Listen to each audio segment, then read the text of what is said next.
So once again, good evening everyone. Let's start our lecture. As we were discussing about the packing efficiency, packing fraction and packing efficiency, and already I had explained for the BCC.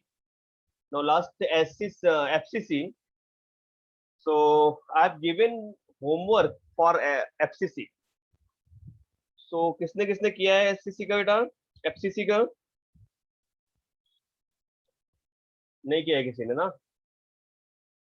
चलो यहाँ से start करते हैं for FCC. मैं फिर से एक बार करके दिखाता हूँ आपको पूरा. फॉर एफसीसी मतलब फेस सेंटर्ड क्यूबिक सेल. अच्छा, इस केस में हमें क्या क्या इंपॉर्टेंट पॉइंट नोट डाउन करना है पैकिंग एफिशिएंसी के लिए. तो सबसे इंपॉर्टेंट पॉइंट पहला है नंबर ऑफ पार्टिकल्स. तो पहला हम लोग देखेंगे नंबर ऑफ पार्टिकल्स. कितने नंबर ऑफ पार्टिकल्स है? Particles in the sense atom. तो यहाँ पे हम लोग कैसे कैलकुलेट करते हैं? 1/8 into 8 plus 1/2 into 6 is equal to 4. आपको पता है कि जब भी हम फेस सेंटर्ड क्यूबिक सेल बनाते हैं तो for face centred cubic cell 8 corner पे 1/8 पार्ट होगा. देखो यहाँ पे जितने भी पार्टिकल्स कॉर्नर पे वो कितना कंट्रीब्यूशन करेंगे 1/8 का. Like this. एफसीसी की बात कर रहा है. यहाँ पे पार्टिकल जो है कॉर्नर पे ये सारे पार्टिकल्स क्या करेंगे 1/8 का पार्टिसिपेशन करेंगे यहाँ पे. और जो 6 फेस है 1 2 3 4 5 एंड 6, ये 6 जो फेसेस हैं उसपे जो कंट्रीब्यूशन होगा कितना होगा 1/2 का. ये जो फेस पे है वो 1/2 का कंट्रीब्यूशन करते हैं बेटा. और ये जो कॉर्नर पे वो 1/8 का कंट्रीब्यूशन करते हैं. तो टोटल नंबर ऑफ पार्टिकल्स कितने हो गए यहाँ पे 4. अब यहाँ पे आगे बढ़ते हैं हम लोग. नेक्स्ट पॉइंट है यहाँ पे volume of 8 atoms 4 atoms is equal to. एक एटम मतलब क्या हो गया? एक स्फीयर. और वन स्फीयर को हम लोग क्या कंसिडर करते हैं? मतलब एटम को क्या कंसिडर करते हैं? स्फीयर. स्फीयर का वॉल्यूम क्या होता है? 4/3 पाई आर क्यूब. और यहाँ पे टोटल कितने हैं? 4 है. तो वॉल्यूम ऑफ 4 एटम क्या हो जाएगा? 4 इंटू 4/3 पाई आर क्यूब. तो that will be equal to 16/3 pi r cube. Right. इसके आगे का पार्ट कैसे होता है? Volume of unit cell.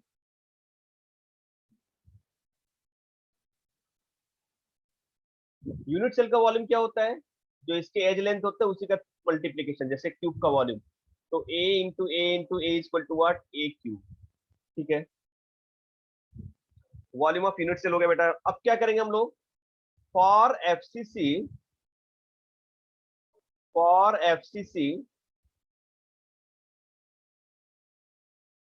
A equal to क्या होता है? 2√2r. ये रिलेशन होता है ए और आर का रिलेशन होता है किसके लिए? एफसीसी के लिए. तो देयरफॉर यहाँ पे क्या हो जाएगा total? A cube is equal to 2√2 r का whole cube. That become equal to 16√2 r cube. Is it right? Yes. तो यहाँ पे हम लोग लिखेंगे packing fraction.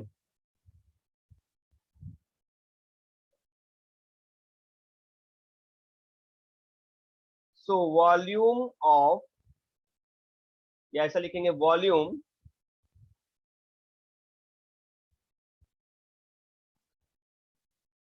occupied by 4 atoms divided by volume of unit cell.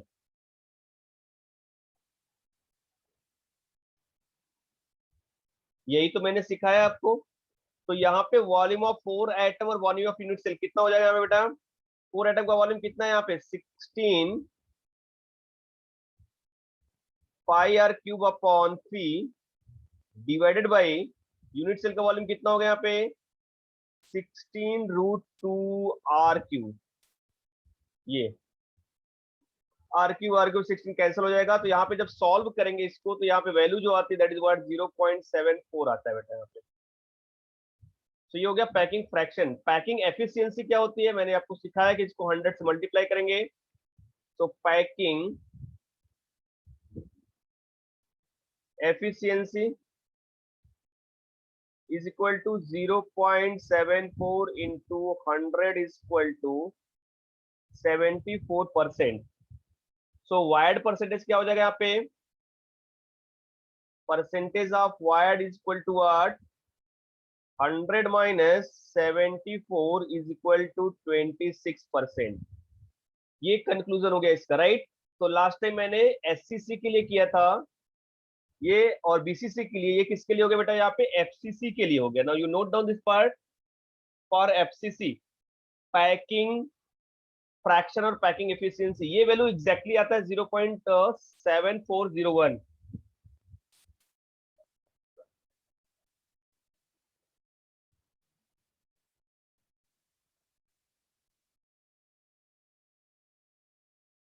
जरा आप नोट डाउन करो फटाक से।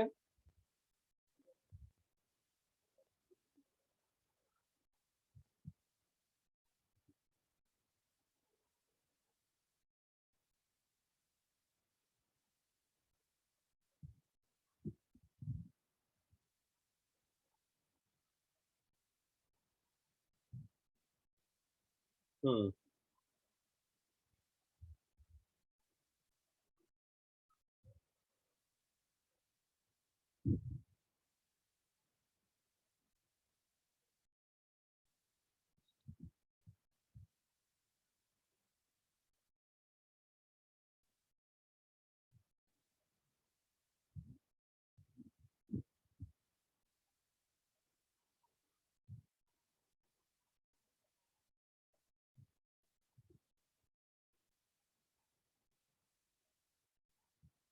यहाँ पे देखिए ये कुछ आया होगा, यहाँ पे मैं आपको एक्सप्लेन कर देता हूँ इसको, सारी चीजों को। ये ठीक है,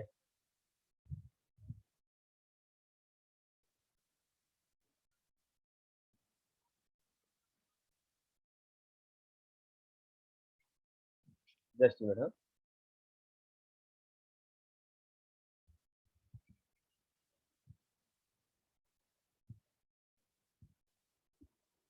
सॉरी, ये देखिए यहाँ पे इस पार्ट को, यहाँ पे देखिए that is important part.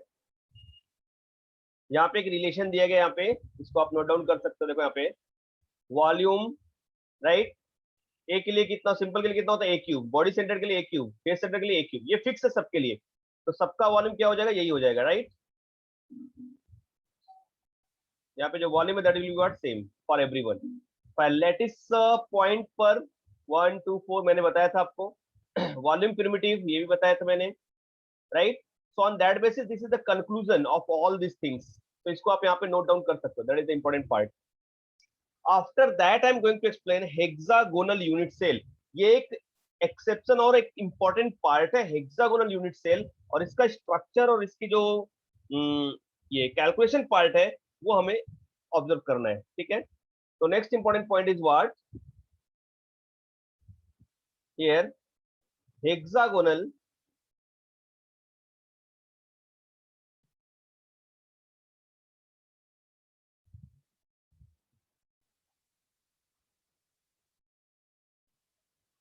Unit cell.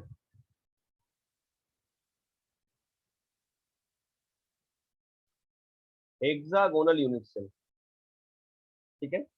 देखो हेक्सागोनल यूनिट सेल क्या है, कैसे है, कैसे इसको हम लोग बनाते हैं, जरा समझो इसको। तो पहले हेक्सागोनल यूनिट सेल होता क्या है, ये एक स्पेसिफिक यूनिट सेल है, मैंने बताया था आपको 7 टाइप्स में। तो इसका स्ट्रक्चर पहले हम ड्रॉ करते हैं, फिर आपको एक्सप्लेन करते हैं, ठीक है। देखिए हेक्सागोनल यूनिट सेल पहले मैं आपको स्ट्रक्चर ड्रॉ करके दिखाता हूँ।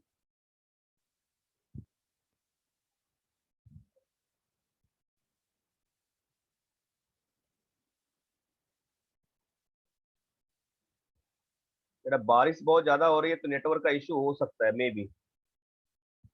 अभी तक तो नहीं हुआ, हो सकता है, विल सी दैट। हाँ,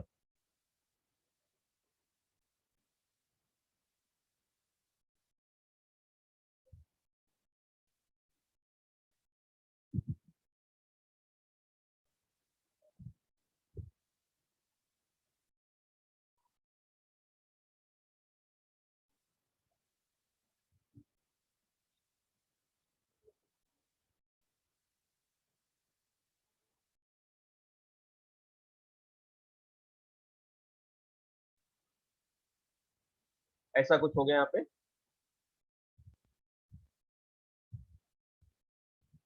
मैं स्ट्रक्चर बना के आपको एक्सप्लेन करता हूँ, टेंशन मत लो।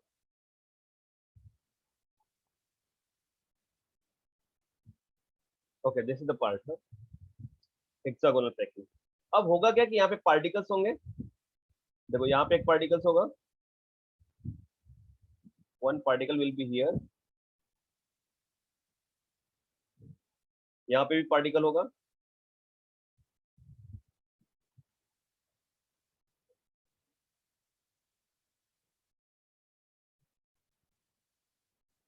ये एक स्पेसिफिक कंडीशन है, इसके लिए मैं यहाँ पे एक्सप्लेन कर रहा हूँ इसको सेपरेटली। और यहाँ पे जो बीच में होते हैं वो तीन पार्टिकल एक साथ होते हैं।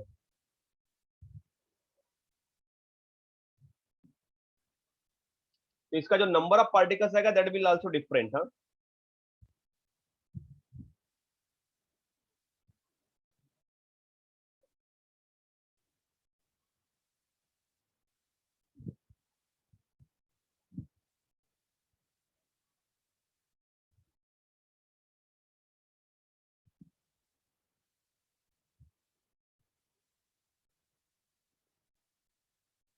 ये ऐसा होगा। तो ऊपर और नीचे जो है ना, यहाँ पे छह छह होंगे और यहाँ पे कैसा होगा, तीन पूरा होगा। बट ये छह का कंट्रीब्यूशन कितना होता है मैं बता रहा हूँ आपको। पहले इसका अटैचमेंट दिखा देता हूँ मैं आपको।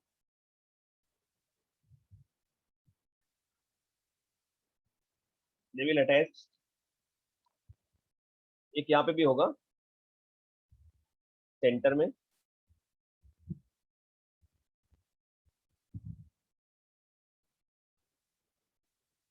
और यहाँ पे सेंटर में ये। अब इसका जरा अटैचमेंट देखो कैसा हो रहा है।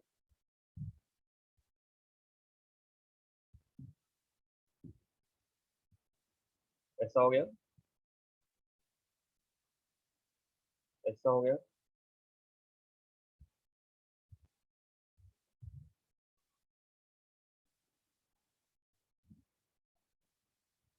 ऐसा हो गया।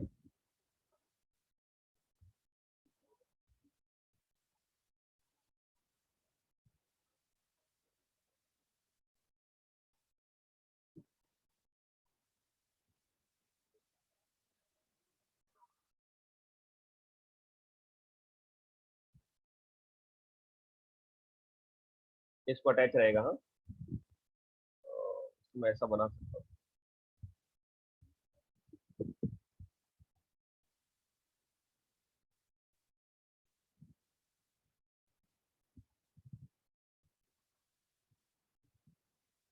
ऐसा कुछ होगा,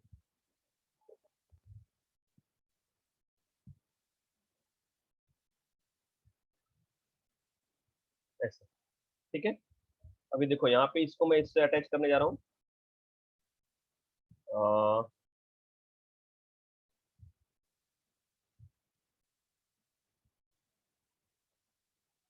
इसमें, और इसको अटैच करूंगा मैं नीचे वाले से,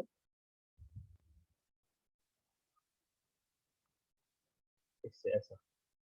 फिर ऐसे ही इसको अटैच करूंगा इससे, और इसको अटैच करूंगा नीचे वाले से, ये ऐसा। ठीक है, ये कुछ कुछ पिक्चर आपको क्लियर हो गया होगा हेक्सागोनल का स्ट्रक्चर कैसा होता है। अब यहाँ पे जो मैं इंपॉर्टेंट पार्ट बताने वाला हूँ वो जरा देखो यहाँ पे क्या मैं बता रहा हूँ, that is hexagonal structure. So total corner कितने, 1 2 3 4 5 6, और नीचे 6, 1 2 3 4 5 6।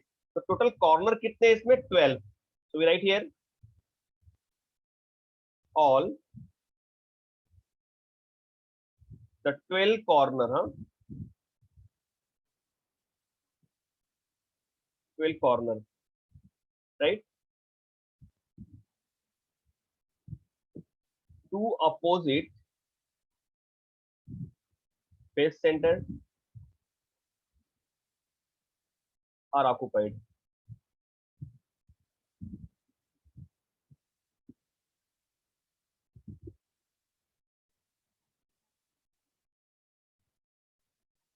Right, in addition of these three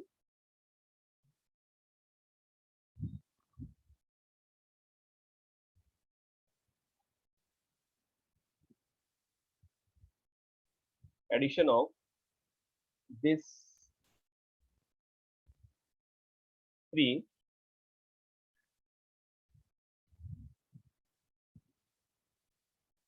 constituent units are present.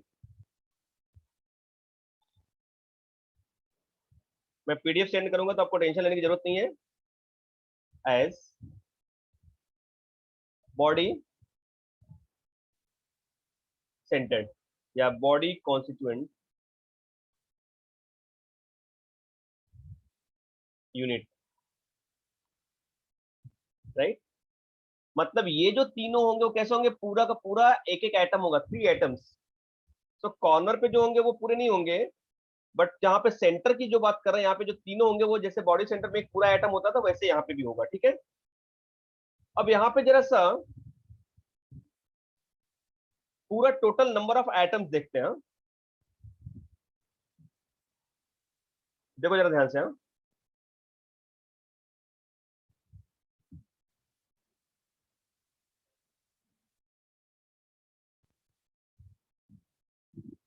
Total number of atoms कितने होंगे बेटा यहाँ पे? Total number of atoms 1/6 into, देखो यहाँ पे जो है ना कॉर्नर हेक्सागोनल में बेटा, इसका जो पार्टिसिपेशन होगा वो कितना होगा? 1/6 का होगा, 1/8 का नहीं होगा. यहाँ पे कितना है? 1/6 का. हेक्सागोनल का ये डिफरेंस है, 1/6. ठीक है. फेस पे जो होंगे उनका कितना होगा contribution? That is 1/2 as it is. और जो सेंटर में होंगे उनका कंट्रीब्यूशन कितना होगा टोटल? 1, राइट है. और एच पे जो होंगे दैट इज कितना होगा? 1/3. तो देखते हैं इसका कंट्रीब्यूशन कितना आता है. देखो ध्यान से. सो 1/6 into 12 plus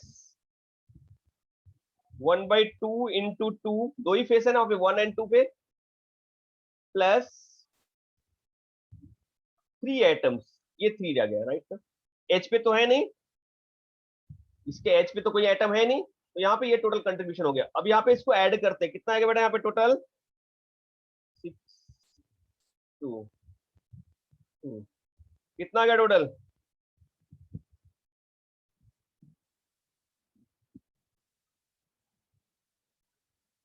6. Is it right? Total number of atoms is equal to what? 6. I hope you understood. Got it? Sir 7 आएगा ना, सर +1 है.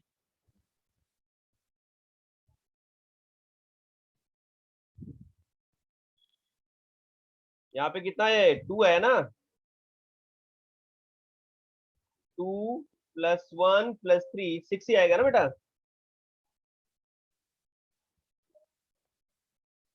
हाँ, डाउट है हाँ सर, किसी को कुछ? सॉरी.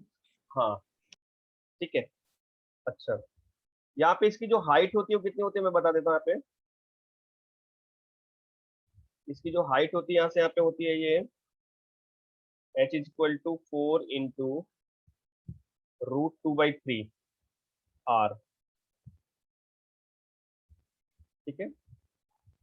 और यहाँ पे जो होता है इसका डिस्टेंस वो कितना होता है ये मैं बता देता हूँ. यहाँ पे that will be a is equal to 2r, जैसा पहले था वो वाला. ठीक है. तो ये सारी चीजें आपका इंफॉर्मेशन हो गया, नोट डाउन करो. इस केस में हम लोग पैकिंग फ्रैक्शन होगा इसका कैसे निकालेंगे, तो जरा देखो यहाँ पे कैसे होगा. यहाँ पे see this. Now I am going to calculate this packing fraction और packing efficiency for this one. तो यहाँ से स्टार्ट करते हैं. Important part, that is what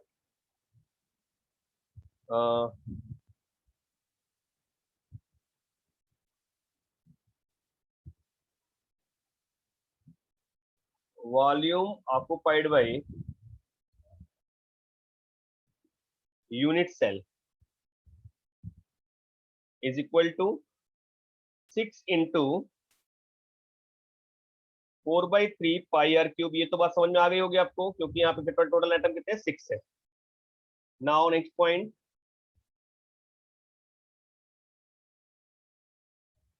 volume of unit cell कितना रहा बेटा यहाँ पे?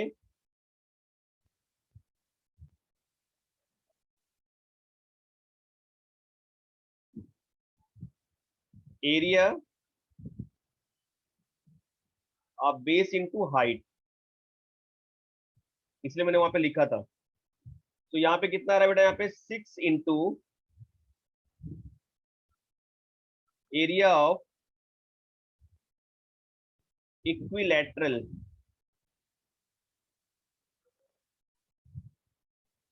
Triangle into height.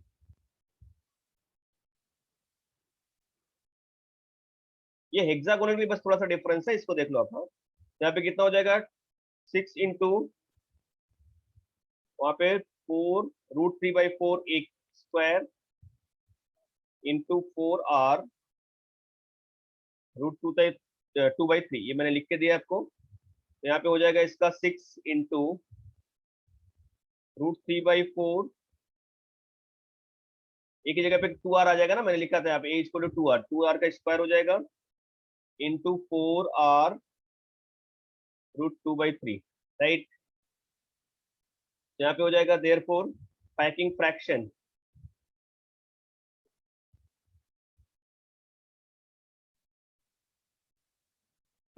Is equal to occupied volume of unit cell upon total volume of unit cell। हाँ, तो यहाँ पे हम लोग कैसे कैलकुलेट करेंगे इसको, देखिए। तो finally what will get here, देखते हैं यहाँ पे, is equal to, so 6 into 4/3 pi r cube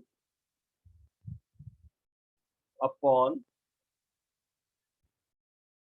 6 into √3 upon 4 2r square into 4r √2/3, right ना, ये हो गया। तो that will be equal to what, इसका भी कैलकुलेशन सेम आएगा जैसा मैंने एज इट इज लिखा था पहले का, राइट। सो ये आ जाएगा यहाँ पे। तो इसके लिए मतलब पैकिंग इफिशियंसी क्या हो जाएगी बेटा, यहाँ पे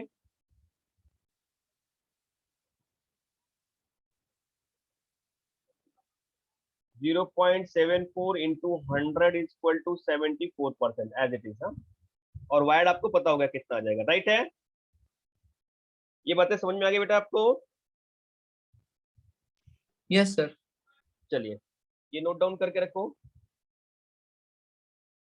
इतनी चीजें हो गई, ठीक है। अब मैं जो आपको एक्सप्लेन करने जा रहा हूं, ठीक है, that is the one of the most important part, and now this is called what, close packing in crystal solid. Close packing in crystal solid, how this solid will form, crystalline packing होती कैसे है, that is the important part. चलिए उसको देखते हैं हम लोग। हाँ, सर एक मिनट, ये नोट डाउन करना है।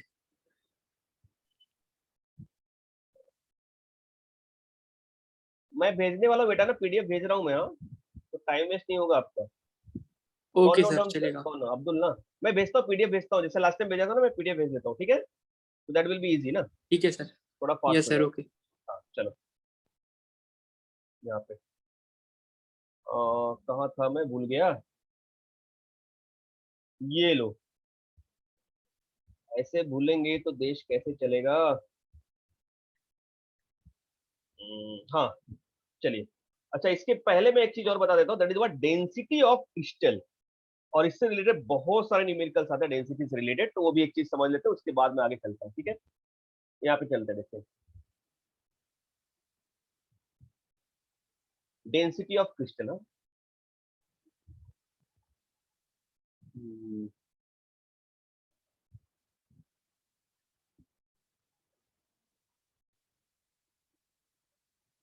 तो स्टार्ट करते हैं density of crystal.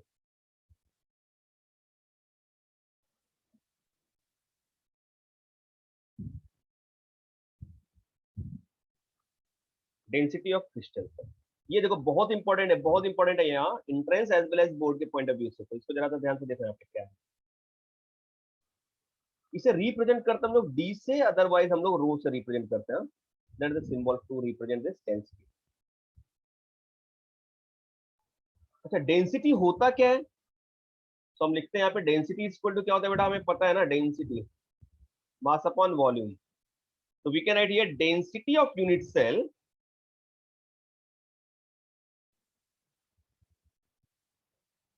is equal to mass of unit cell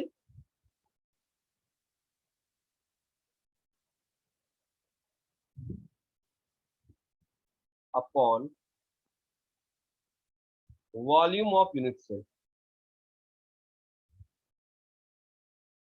Mass of unit cell upon volume of unit cell. अब सवाल ये उठता है कि मास ऑफ यूनिट सेल और वॉल्यूम ऑफ यूनिट सेल में क्या चीजें हैं. तो पहले हम लोग देखते हैं mass of unit cell. So first we'll see this mass of unit cell.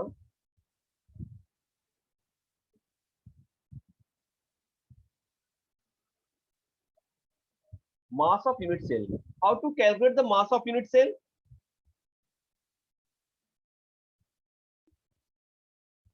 Right. So for mass of unit cell, first we consider. देखो अब अगर मैं यूनिट सेल की मास की बात कर रहा हूँ बेटा, जरा समझ लो यहाँ पे क्या मैं बताने वाला हूँ. That is important part. If I am taking this unit cell,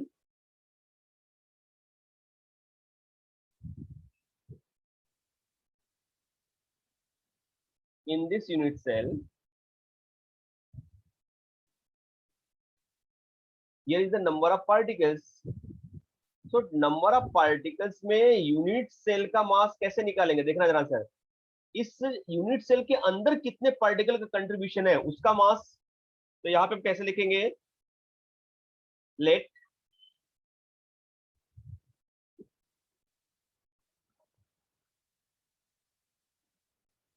mass of n particles present in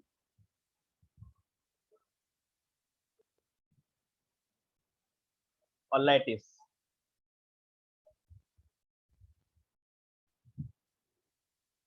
is equal to m gram, right? So mass of one particle कितना हो जाएगा बेटा यहाँ पे,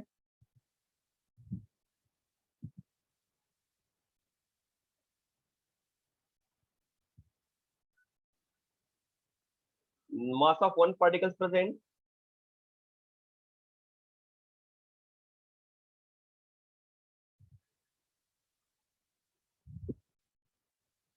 is equal to m by n gram.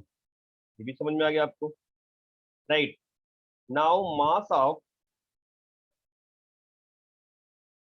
z particle present in lattice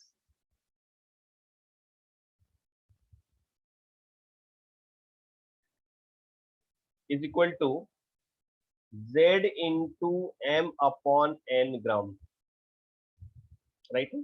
इस चीज को मैं अगर ऐसा लिखूंगा तो आपको बहुत बेटर समझ में आएगा. N A and Na. Na indicating what? Avogadro's number.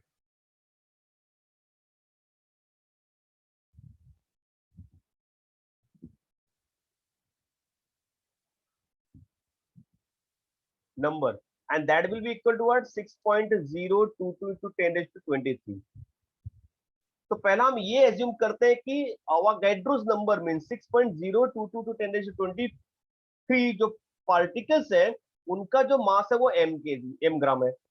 तो एक पार्टिकल का मास कितना हो जाएगा, m अपॉन अवोगाड्रोस नंबर. तो अगर टोटल z पार्टिकल्स है तो उनका मास कितना हो जाएगा, z into m upon Na. I hope understood this part. मैं यहाँ पे लिख के रखता हूँ किसको क्या बोलते हैं, वो मैं लिख के रखता हूँ. Where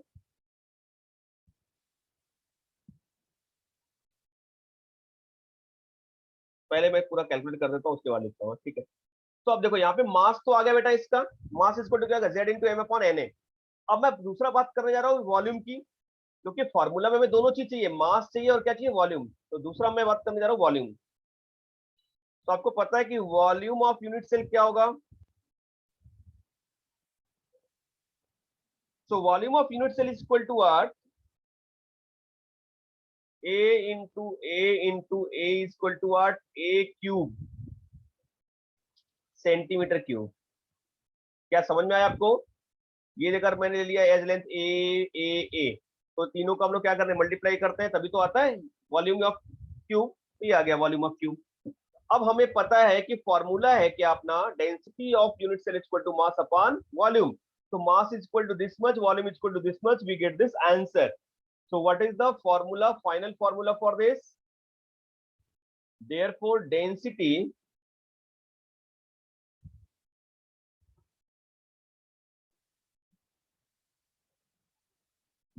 of unit cell is equal to, क्या लिखेंगे बेटा यहाँ पे? Density of unit cell is equal to mass of unit cell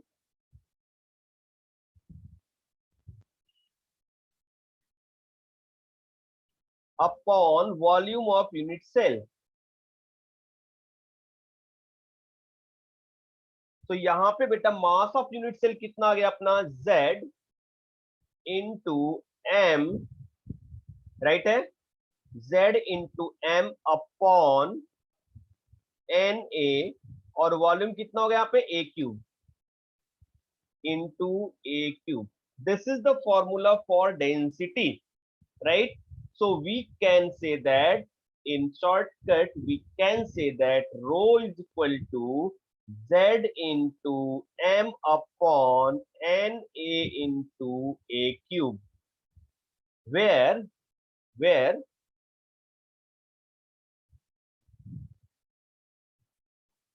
where Z is equal to what? Number of particles or number of atoms, number of particles or number of formula units. हाँ, इसको ऐसा भी कर, number of formula units, formula units किसके लिए? For ionic, right? M is equal to what? Mass of lattice in gram,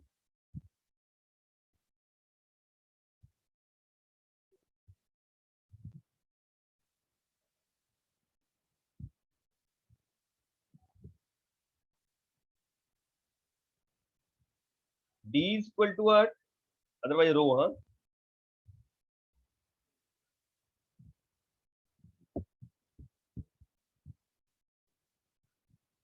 What will say here? Density. That is what? Gram per centimeter cube. ठीक है? A is equal to what? Edge length.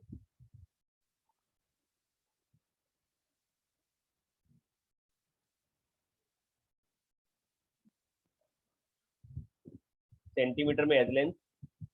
And last one is what?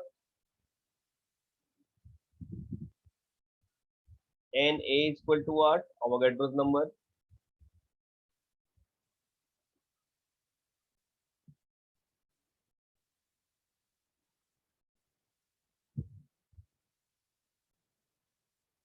Ten two two, right ना? तो यहाँ पे कभी कभी हो सकता है क्या, ये मोलार मास के इक्वल होगा।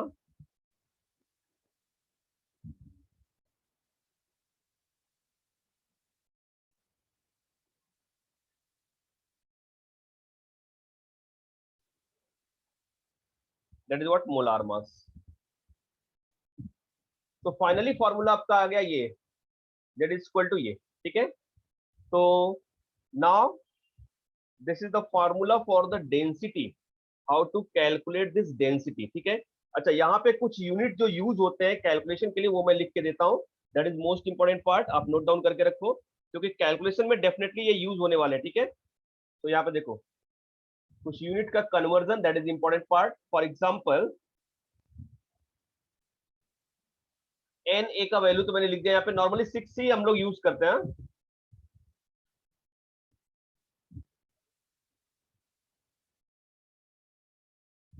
नॉर्मली यही इसको 6.022 लिखने के बजाय 6 यूज करो, राउंड अप करके, राइट?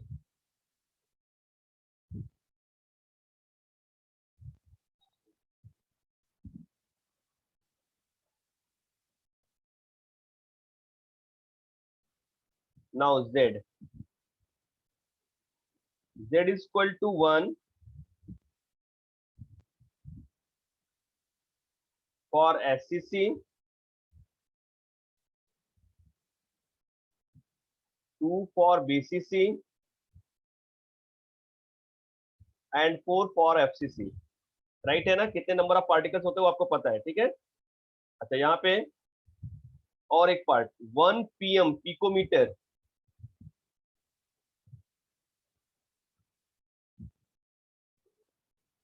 is equal to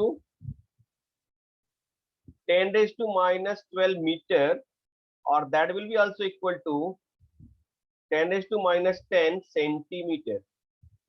तो नॉर्मली हम लोग अगर पिकोमीटर दिया है ना तो हम लोग सेंटीमीटर में कन्वर्ट कर लेंगे 10 raised to minus 10. और कभी कभी एंगस्ट्रॉम में देता है, that is what 1 angstrom is equal to 10 raised to minus 10 meter, and that will be 10 raised to minus 8 centimeter. I hope you understood every part. Clear? चलिए कुछ एक दो सम करते हैं इससे related. Now all of you ready for doing this calculation part, which I'm going to explain. ठीक है?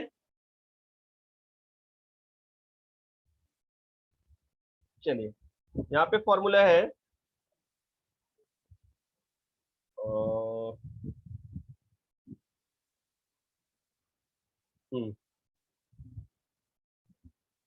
Question है, देखो यहाँ पे पहला क्वेश्चन है at room temperature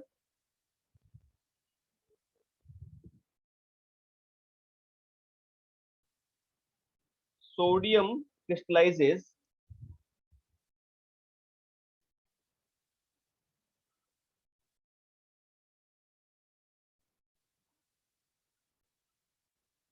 in body centered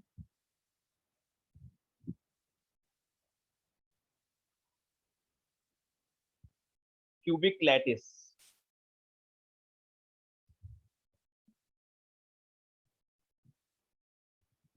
Cubic lattice with A is equal to 4.24 angstrom. So calculate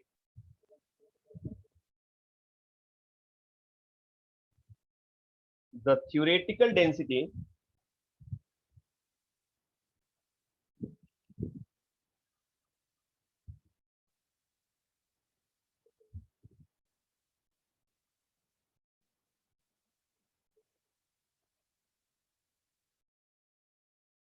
sodium, atomic mass of Na is equal to 23.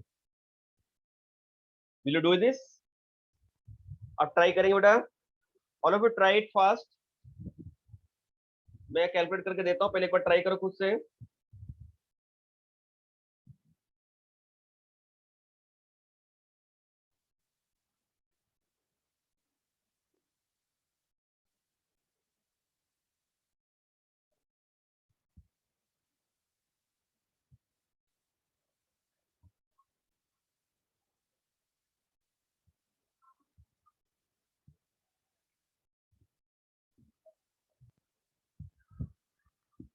Just try it.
आगे बेटा ये So 1 minute. do it.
Okay.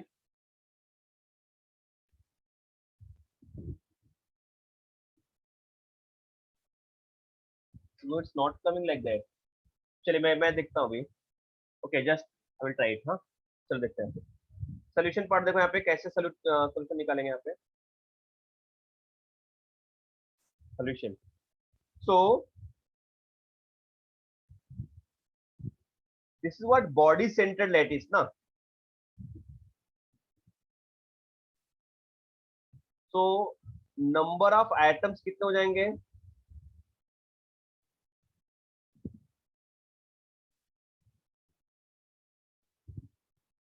Z for BCC is equal to 2. यही तो होता है. ठीक है. अच्छा, वॉल्यूम ऑफ यूनिट सेल. तो यहाँ पे डायरेक्टली फॉर्मूला लगाते हैं ना हम लोग. डेंसिटी का फॉर्मूला लगाते हैं. क्या पूछ रहा है? पे डेंसिटी पूछ रहा है. डायरेक्टली डेंसिटी का फॉर्मूला लगाते हैं. तो रो इज इक्वल टू क्या होता है बेटा? Z into M upon NA into A cube. Just substitute all this value. Z is equal to what? 2, M is equal to what? 23 and A cube. A की value angstrom में दिया है. First भी convert into the centimetre. Right है ना?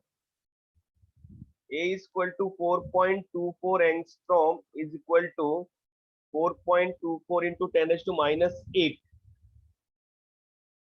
मैंने अभी ऊपर फॉर्मूला लिखा था 4.24 into 10 raised to minus 8 centimetre. तो जस्ट यू अप्लाई हियर. तो क्या हो जाएगा बेटा यहाँ पे? अच्छा, ये तो है एक अवोगाड्रोस नंबर 6.6 इंटू 10 raised to 23 और इंटू क्या हो जाएगा बेटा यहाँ पे? ये इसको ले लिया मैंने ब्रैकेट में. इसको ले लिया मैंने यहाँ पे 4.24 इंटू 10 raised to minus 8 का क्यूब. आई होप इतनी बात समझ में आ गई आपको. राइट ना? बोलो, यही आपको सॉल्व करना है बेटा. यहाँ पे वही यही सॉल्व. देखो सॉल्व करने का इजी तरीका कैसा होता है. यहाँ पे कैसा हो जाएगा? 46 हो जाएगा. यहाँ पे कैसा लिख लिया हमने? 6 लिख लिया इंटू 10 raised to 23. अब जरा यहाँ पे देखो, इसको पहले हम लोग क्या करते हैं? 4.24 को क्यूब रहने देते हैं हम लोग और यहाँ पे इसको बाहर निकाल देते हैं. कितना हो जाएगा? 24 हो जाएगा. 10 raised to minus 24 हो गया. अरे बोलो कुछ. Yes, sir. आ रहा है ना समझ में? देखो कैलकुलेशन कैसे मैं सिंप्लीफाई करता हूँ. यहाँ पे कितना हो गया बेटा? 10 raised to minus 24 इंटू 4.24 का क्यूब. यही हो गया. चलिए, अब ये तो कैलकुलेशन इजी हो जाएगा. देखो यहाँ पे 23 हो गया, 24 हो गया, मतलब -1 बचा यहाँ पे. गॉट इट ना? बोलो. यहाँ पे इसको सॉल्व कर Yes, सकते sir. हैं. यहाँ पे भी सॉल्व कर सकते हैं इसको. -1 हो गया मतलब 0.6 हो गया ये. और यहाँ पे 46 है. या फिर इसको हम लोग ऊपर करके 460 कर लिया अपॉन 6. ये सब तो ये कैलकुलेट कर सकते राइट ना? इसका वैल्यू लगभग 1.002 ग्राम आ रहा है सेंटीमीटर. 1 के आसपास आ रहा है.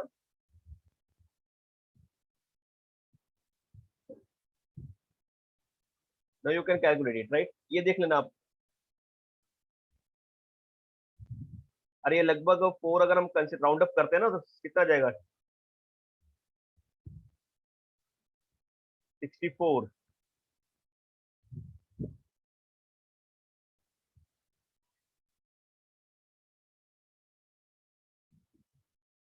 तो चला कर क्या कैलकुलेट करके देखना जरा एक बार। 76.22. Just minute.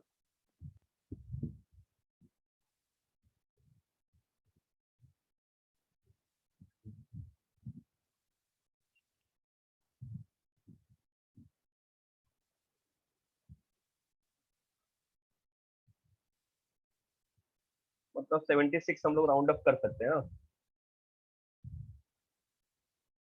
Yes, sir. 0.6 कर लिया हमने तो 45 हो गया। हाँ लगभग आ गया ना। देखो बेटा यहाँ पे इसको हम लोग कैसे कर लिए, इसको यहाँ पे हम लोग कर लिए, ये 46 है और ये -1 हो गया ना, -1 को मल्टीप्लाई कर देंगे तो 0.6 आ जाएगा। 0.6 इंटू ये कितना आता है, 76 पूछा गया था ना। Yes, sir. 76.22. 76 मान के चलते हैं। अब इसको ये मल्टीप्लाई करोगे तो लगभग कितना आ जाएगा, ये 0.46 मतलब 46 के आसपास आ जाएगा ये भी। तो 46 अपॉन 46 हाँ लगभग 1 के आसपास आ जाएगा अप्रोक्सीमेट वैल्यू। ठीक है तो ये वैल्यू आ जाएगी आपकी। ठीक है चलिए अब आगे चलते हैं। एक फॉर्मूला में शॉर्टकट लिखता हूँ। सपोज अगर ग्राम दिया है, मैंने दे दिया कि इतने ग्राम मेरे पास कोई सब्सटेंस है, उसमें कितने यूनिट से लाएंगे, राइट कितने यूनिट से लाएंगे ग्राम में।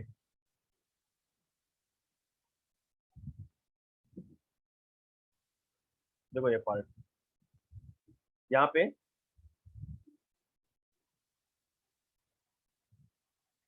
पे जो शॉर्टकट फॉर्मूला मैं लिखने जा रहा हूँ that is the important part. यहाँ पे लिखूंगा नंबर ऑफ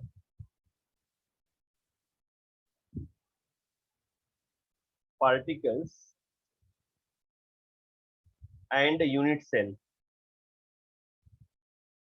इस पे भी कैलकुलेशन आता है, डायरेक्टली आप कर सकते हैं। यूनिट सेल्स इन एक्स ग्राम, अगर एक्स ग्राम दिया है तो x gram of metallic crystal.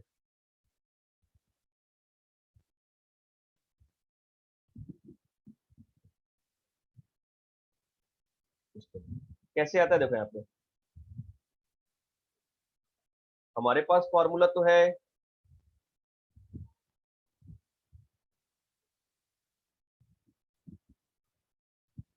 Na, right. तो यहाँ पे m इक्वल टू क्या हो जाएगा, देयरफॉर m इक्वल टू क्या हो जाएगा बेटा यहाँ पे rho into a cube into Na upon z। Is it right, right ठीक है। अब देखो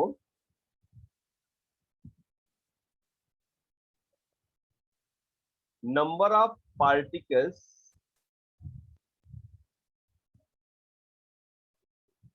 इन x ग्राम ऑफ मेटल कैसे निकालेंगे हम लोग, since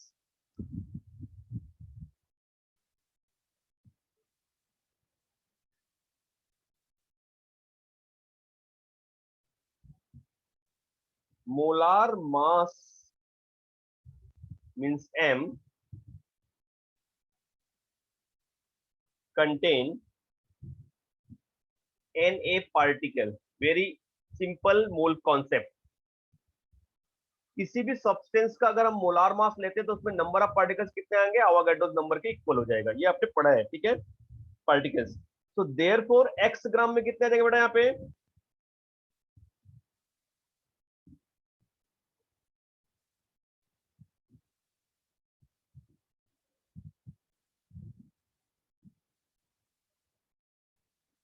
x into Na upon m particles. ये इतनी बात तो समझ में आ गई। अब जरा देखो यहाँ पे m की वैल्यू यहां से हम सब्स्टिट्यूट कर सकते हैं, right. Instead of this m we can substitute this value, this whole value can substitute here. मैं यहाँ पे आपको इंडिकेट करके देता हूँ, ये value we can substitute here, right ना। तो what will I here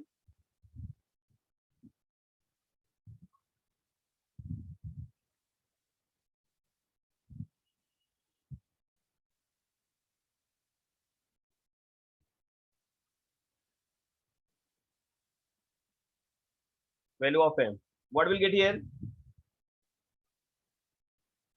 Number of particles in x gram is equal to x into Na upon rho into a cube upon Na upon z. So I hope this will be cancelled here. So finally what will get here? क्या formula आ गया अपने पास direct calculation के लिए? Number of particles in given mass is equal to x, ये ऊपर लेके जाएंगे, into z upon rho into a cube. Are you agree with this? Got it? Everyone got it? अगर सपोज दिया है कि 2 ग्राम में कितने नंबर ऑफ पार्टिकल्स आएंगे, 4 ग्राम में कितने नंबर ऑफ पार्टिकल्स आएंगे, directly you can apply this formula. So given mass into the number of particles upon density and the volume of unit cell.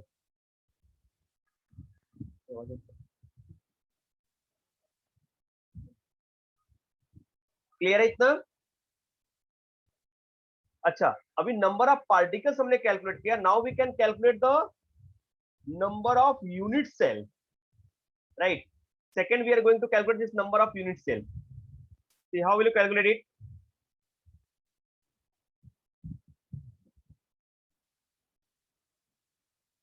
Number of unit cells in x gram of metal. बहुत important है, बहुत important है, देखो ध्यान से. So again we go for the calculation. What will I do here? Since Z particles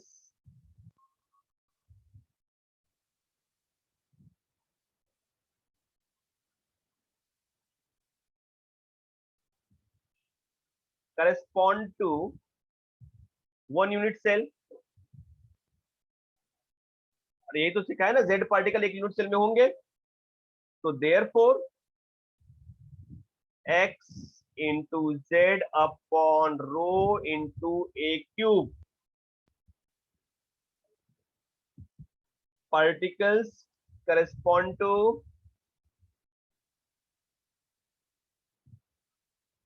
क्या आ जाएगा बेटा यहाँ पे?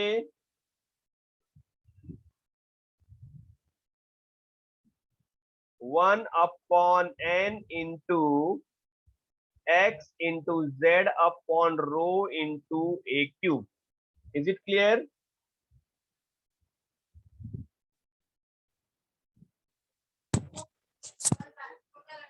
आ रहा है समझ में बेटा?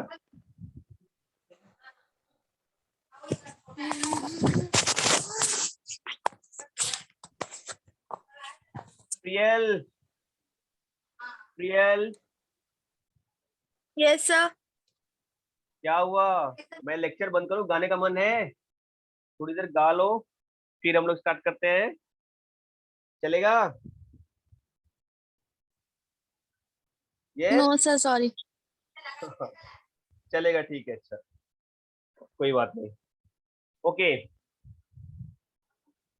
यहाँ पे देखो बेटा, यहाँ पे ये समझ में आ गया ना आपको? अब यहाँ पे हम लोग क्या कर लेंगे?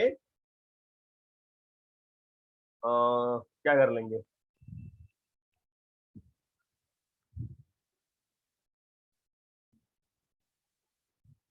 अच्छा, 1 अपॉन जेड आएगा. यहाँ पे मैंने n लिखा, that should be what z. तो आप देखो कि z यहाँ पे क्या होगा? कैंसिल हो गया. तो फाइनली क्या बचा अपने पास? Therefore we can say that number of unit cell cells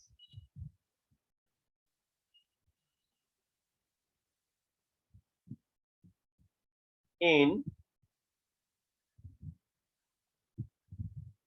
x gram of metal is equal to x upon rho a cube.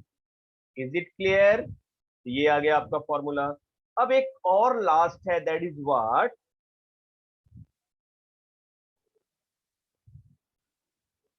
number of unit cells in V volume of metal.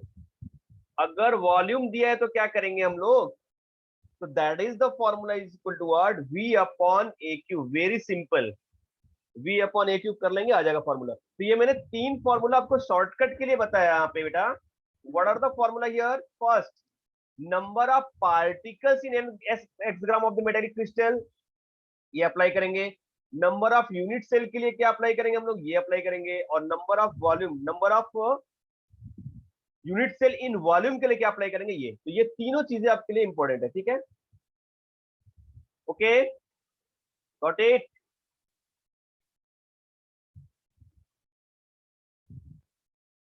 कुछ तो बोलो,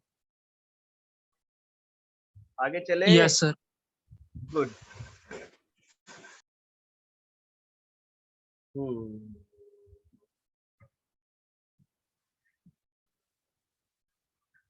आगे है जैसे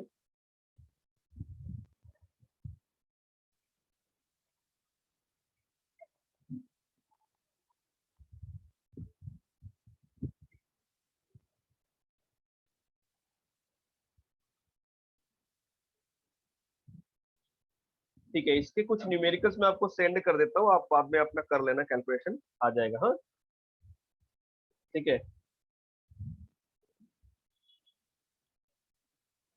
इससे related कुछ numericals जो होंगे वो कर लेना।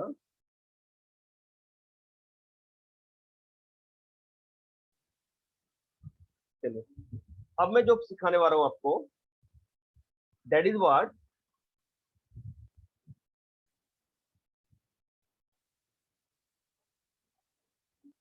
या चलिए अच्छा, कुछ कुछ एक डिस्कशन कर लेते हैं इस पे न्यूमेरिकल्स से रिलेटेड, उसके बाद मैं आगे बढ़ता हूँ। तो नहीं तो चीजें फिर कैसे हो जाएंगी, छूट जाएंगी वो। आपके लिए देखो मैं करता हूँ अभी, मैं कुछ न्यूमेरिकल्स लेके आता हूँ, जस्ट मिनट।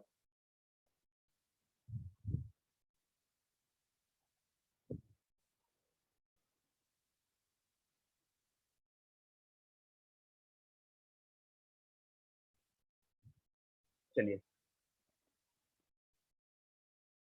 कुछ एक न्यूमेरिकल्स लेते हैं।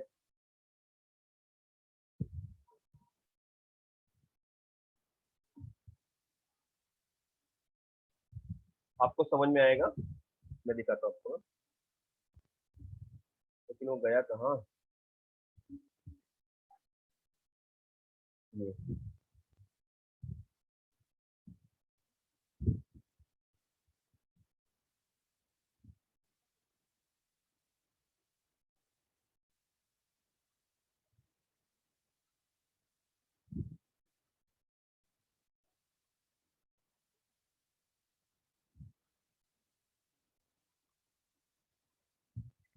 ठीक है बेटा, देखिए आप इससे रिलेटेड कुछ न्यूमेरिकल देखते हैं, इसके आगे आगे चलते हैं। जैसे यहाँ पे देखो, एक पहला न्यूमेरिकल है यहाँ पे, देखो यहाँ पे, an element A has the face centered cubic structure with edge length equal to the 361 pm, right?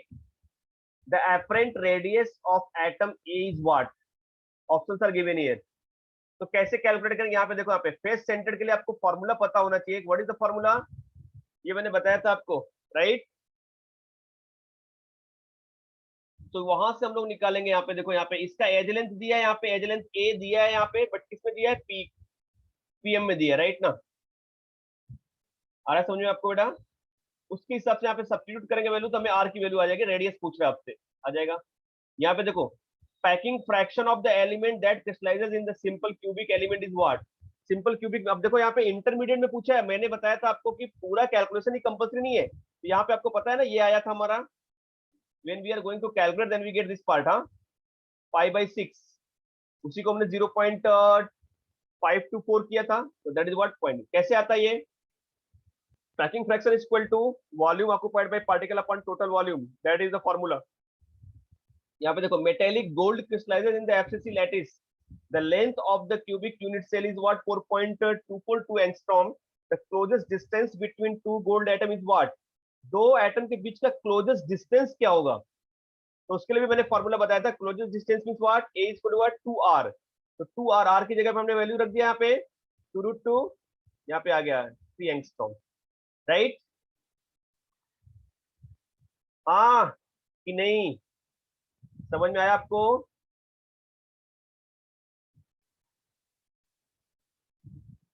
बोलिए।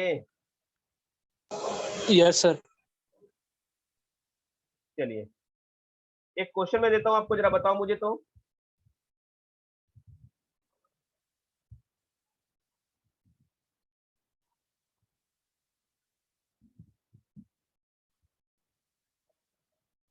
एक सेकंड, एक सेकंड।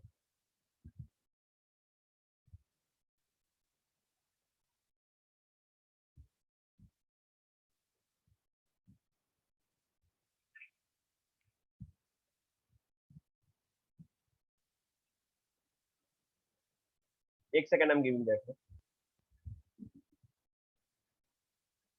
ओके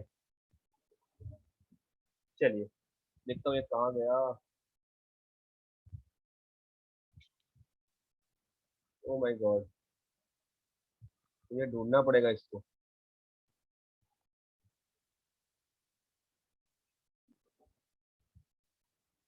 ये रहा।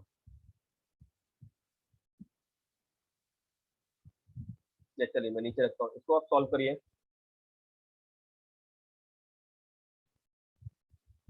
Just try to solve it.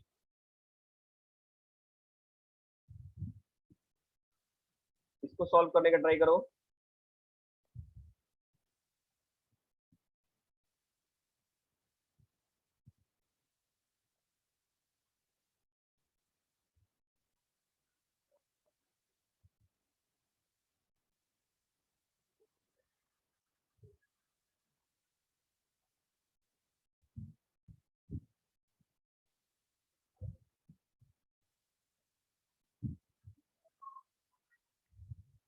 Yes, very good, very good, very good. देखो इसका hint मैं बता देता हूँ आपको यहाँ पे।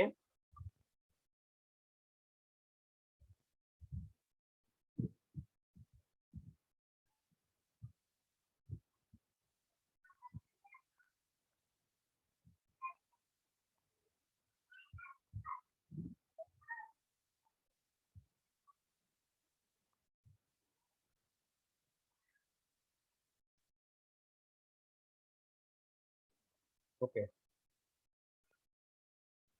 See that, is it clear? देखो यहाँ पे कैलकुलेशन पार्ट कैसा हो गया। AB has the CSCl, cesium chloride type structure. The edge length of the unit cell is 404 pm. The distance of the closest approaches between the A plus and B minus is what? तो same distance के लिए हम लोग apply करेंगे।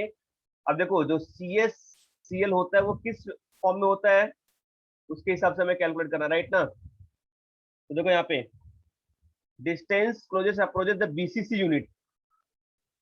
तो BCC के लिए क्या फॉर्मूला है? यहाँ पे फॉर्मूला है √3/2a, वो हमने सब्स्टिट्यूट कर दिया, ये वैल्यू आ गया, ठीक है। इसी तरह से एक और क्वेश्चन है, inter ionic distance for caesium chloride crystal will be what? Inter ionic distance क्या हो जाएगा यहाँ पे? वही जो फॉर्मूला आपने अप्लाई किया वो अप्लाई कर देंगे यहाँ पे। क्लियर है? तो इस टाइप के भी न्यूमेरिकल्स आते हैं छोटे छोटे, जो ए और आर के बीच में जो रिलेशन बताया था उससे रिलेटेड, ठीक है। तो चलिए अभी इस बात को यहाँ पे खत्म करते हैं और नेक्स्ट स्टार्ट करते हैं हम लोग। क्या?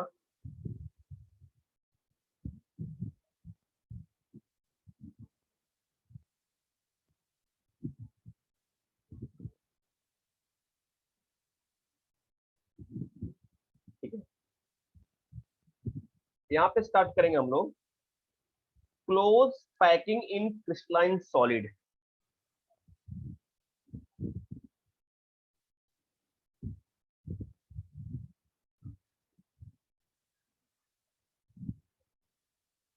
क्लोज पैकिंग इन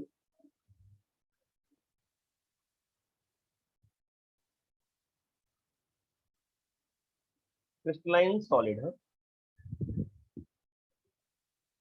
देखिए इसमें मैं डायग्राम तो आपको बना के नहीं दिखा पाऊंगा। इसमें कैसा होता है, सबसे इंपॉर्टेंट पार्ट होता है कितने टाइप्स की पैकिंग होगी।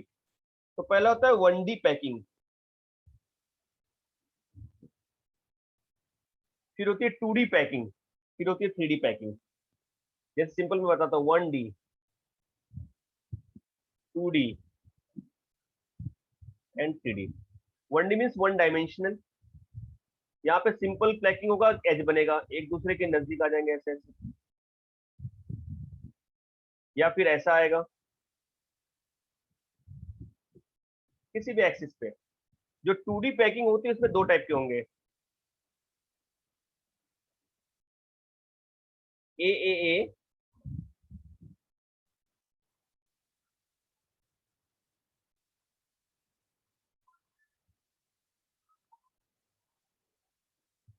And here is what AB type.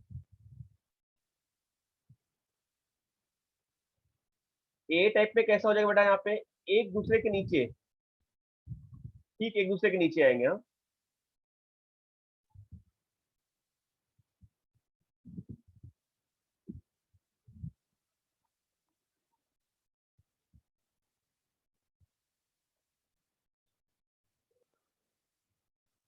ये ऐसा।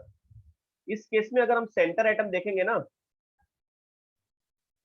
तो ये कितने से अटैच है, एक इससे अटैच है, एक इससे अटैच है, एक इससे अटैच है और एक इससे अटैच है। और इसी को कहते हैं स्क्वायर क्लोज पैकिंग। ऐसा कुछ स्ट्रक्चर बनाएगा यहाँ पे। और इसका जो CN होगा, कोऑर्डिनेशन नंबर हो जाएगा, वो कितना हो जाएगा, 4। जो सेंटर एटम कितने नेबरिंग एटम से अटैच है, that is called its coordination number. यहाँ पे कोऑर्डिनेशन नंबर कितना हो जाएगा बेटा, इसका 2। ठीक है, यहाँ पे भी हो जाएगा ऐसा। बट AB अगर पैकिंग देखने जा रहे हैं तो AB पैकिंग में कैसा होगा, जो फर्स्ट लेयर है उसके डिप्रेशन में सेकंड लेयर आएगा।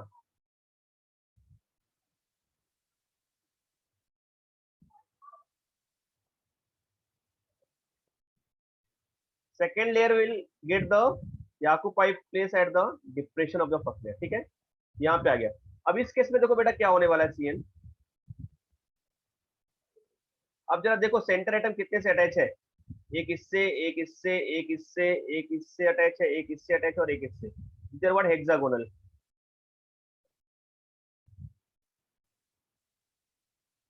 कुछ ऐसा हो गया, राइट, हेक्सागोनल। तो ये हो गया स्क्वायर प्लेनर, ये हो गया हेक्सागोनल। ठीक है। 3D जो स्ट्रक्चर होता है ना, अब इसके ऊपर एक लेयर आएगा। ये भी 2 टाइप्स के होंगे, ए टाइप और AB टाइप।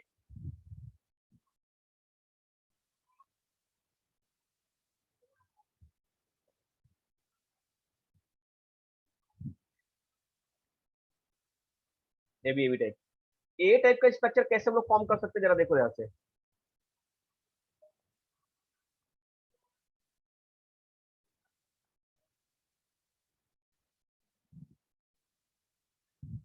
थ्री मतलब इसके ऊपर भी एक लेयर आ गया, ऐसे सामने भी आ गया, जेड एक्सिस पे गया। मैं ऐसा बना के दिखाने की कोशिश कर रहा हूँ।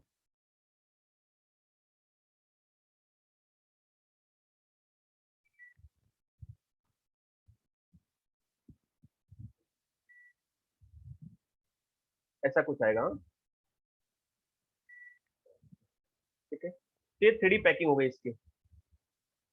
ऐसा AB आएगा तो क्या होगा, इसको यहाँ पे बना के दिखाना थोड़ा सा मुश्किल है, तो मैं आपको अभी रिप्रेजेंट करता हूँ ये स्ट्रक्चर से।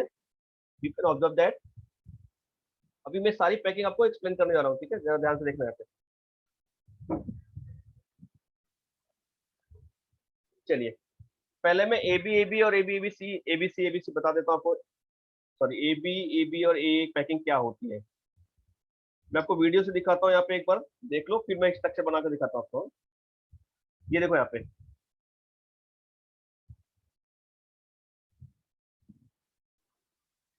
May be is it visible, मुझे बताना है पैकिंग। ठीक है, तो I'm going to explain this packing. ये देखो यहाँ पे, और सीइंग दिस, आपको दिख रहा है बेटा यहाँ पे,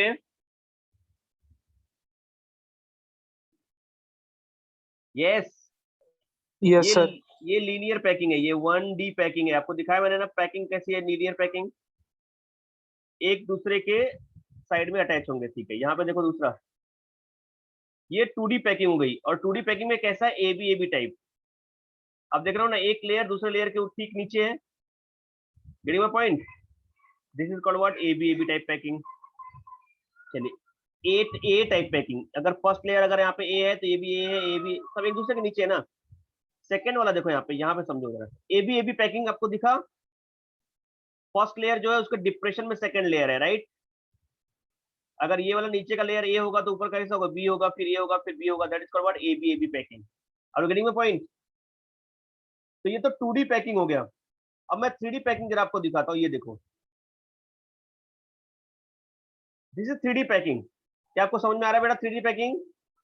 ए टाइप की 3D पैकिंग समझ में आ रही है आपको, एक्स वाई जेड एक्सिस पे, ये ऐसा ऐसा देखो, राइट है, दिख रहा है आपको, एक्स एक्सिस पे, वाई एक्सिस पे, जेड एक्सिस पे मिल रहा है, that is the 3D Yes, packing sir. Of the A type. अगर सेम मैं ए बी टाइप दिखाऊंगा तो आपको कैसे मिलेगा, जरा देखो, देखो अब ये 3D पैकिंग ए बी टाइप की होगी, राइट है, दिखा। Yes, sir. Yes, sir. Understood ना दिस पार्ट, जो अभी तक बताया मैंने। ये देखो, अब इसी चीज को मैं आपको स्ट्रक्चर से आपको एक्सप्लेन करके देखता हूँ क्या है, देखो सी।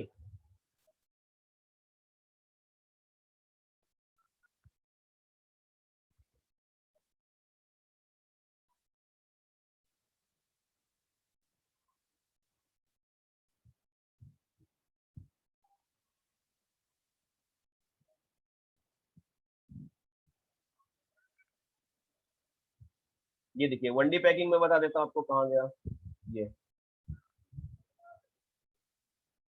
ये स्ट्रक्चर मैंने आपको एक्सप्लेन किया अभी अभी, right, getting my point. 1D packing आपको समझ में आ रहा है ना, यहाँ पे कैसे अटैच है। यहाँ पे अगर मैं देखने जाऊँ तो यहाँ पे जो सेंटर एटम है ना बेटा, ये दो नेबरिंग एटम से अटैच है, that is what 1D packing. अब देखो जरा, 1 और इसका CN नंबर, कोऑर्डिनेशन नंबर कितना हो गया, 2, that is linear. It can be one dimensional sphere are the placed in the linear in the horizontal row touching to each other, ठीक है। अच्छा, this is the first one. अब मैं ये दोनों बताने जा रहा हूं आपको, देखो जरा ध्यान से,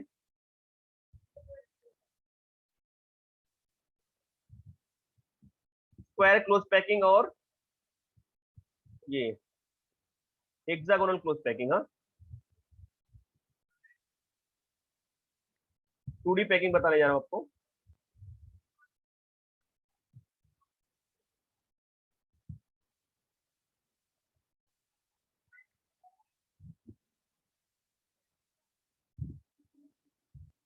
ये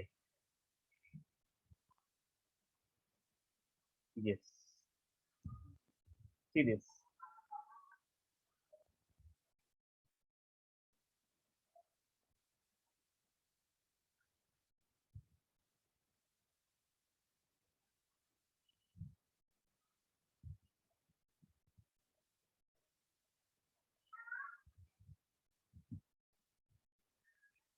आपको आ रहा है समझ में बेटा? 2D पैकिंग में मैंने बताया आपको कि 2D में दो टाइप के होंगे, स्क्वायर क्लोज पैकिंग क्योंकि स्क्वायर स्ट्रक्चर बनाता है, और नेबरिंग जो सेंटर एटम वो 4 नेबरिंग एटम से अटैच है। ये सेंटर एटम का अगर सेंटर मिलाएंगे तो वो 4 से अटैच, राइट ना।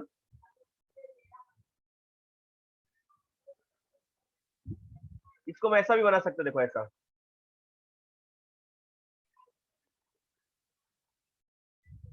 Is it clear. और यहाँ पे जो एक लेयर है, अगर मैंने इसको बता दिया कि ये this is layer A, this is layer B, this is layer A, this is layer, तो that is called what, A type. But in this case hexagonal close packing में कैसा हो रहा है बेटा, यहाँ पे अगर ये लेयर ए है तो ये कैसा है, बी लेयर है, यहाँ पे कैसा ए लेयर है। फर्स्ट लेयर के डिप्रेशन में सेकंड लेयर आएगा, और यहाँ पे आप देख रहे हो कि जो सेंटर एटम है वो कितने से, 6 नेबरिंग एटम से अटैच है, और एक स्पेसिफिक ज्योमेट्री बना रहा है, that is what, hexagonal. Is it clear?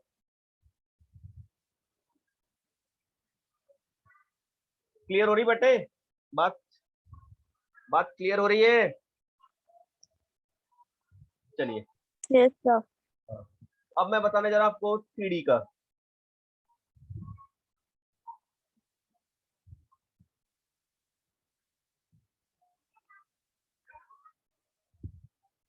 पहले सिंपल क्यूबिक बता देता हूँ आपको यहाँ पे।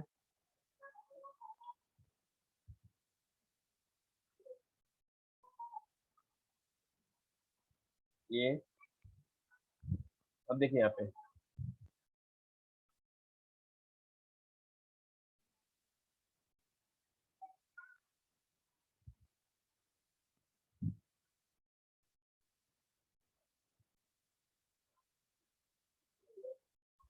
यहाँ पे ये देखो 3D पैकिंग के लिए क्या हो गया यहाँ पे, पहला मैं बता रहा हूँ आपको। फर्स्ट वन सी दिस, ये यहाँ पे कैसा हो गया, close packing of the 3 dimension simple cubic, एक दूसरे के ऊपर कैसे 3D स्ट्रक्चर में अटैच्ड है। इसका जो इंपॉर्टेंट पार्ट है वो क्या है यहाँ पे, कि simple cubic structures result when the sphere in the second layer are just placed over the, देखो यहाँ पे second layer just placed over the sphere in the first layer, so that sphere in the two layers are vertically assigned in this process, right ना। ये दिखाएगा आपको, that is what A type। अब यहाँ पे AB टाइप दिखाने जा रहा हूँ, वो इंपॉर्टेंट पार्ट है और वही आपको देखना है ध्यान से। मैं क्या बताने जा रहा हूँ AB टाइप में।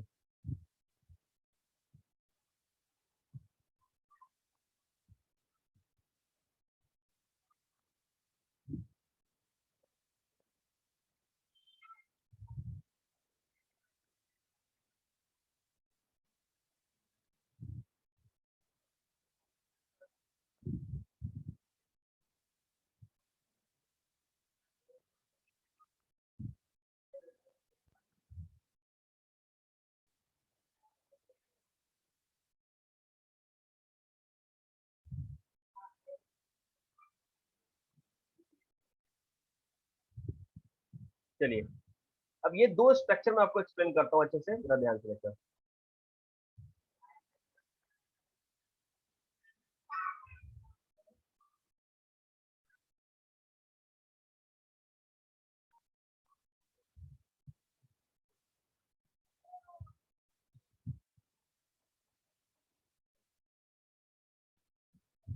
समझो यहाँ पे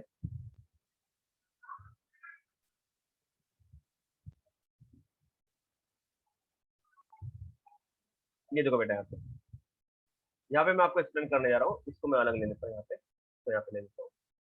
समझो यहाँ पे मैंने जो बताया था आपको, ये वाली पैकिंग से जरा एक्सप्लेन करता हूँ। तो जब ये मैं क्लोज पैकिंग किया यहाँ पे, तो इसमें वायर्ड कैसे बन गए। वायर्ड मतलब एम्प्टी स्पेस। ये देखो दो टाइप के वायर्ड बन रहे हैं। एक ऐसा है जिसका ट्रायंगल कैसा है ऊपर साइड में, जैसे ये वाला जो वायर्ड है वो कैसा है, ऐसा है। और जो इसमें ये वाला वायर्ड है वो कैसा है बेटा, यहाँ पे ऐसा उल्टा है। This is void B and this is void A. इतनी बातें क्लियर हो रही है आपको। ये हेक्सागोनल क्लोज पैकिंग की बात कर लिया इसमें।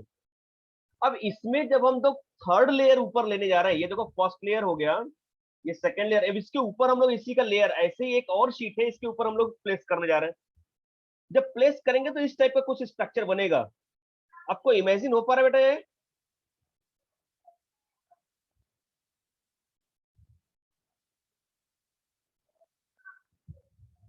देखो मैं थर्ड लेयर बना रहा हूँ इसके ऊपर, हाँ।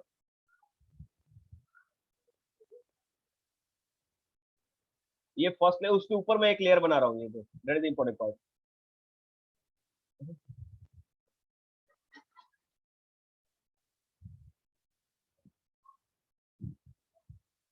सुनो मेरी बात ध्यान से समझो। इस बात को मैं आपको समझा सकता हूँ कैसे।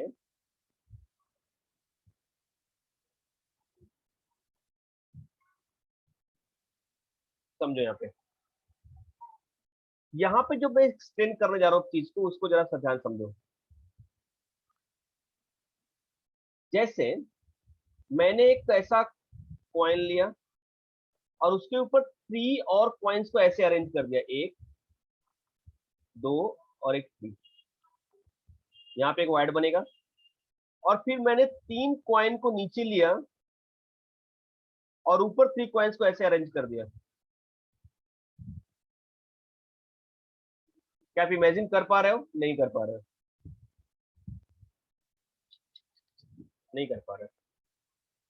इसको मैं बॉल से बता सकता हूँ आपको, बट बॉल है कहाँ पे?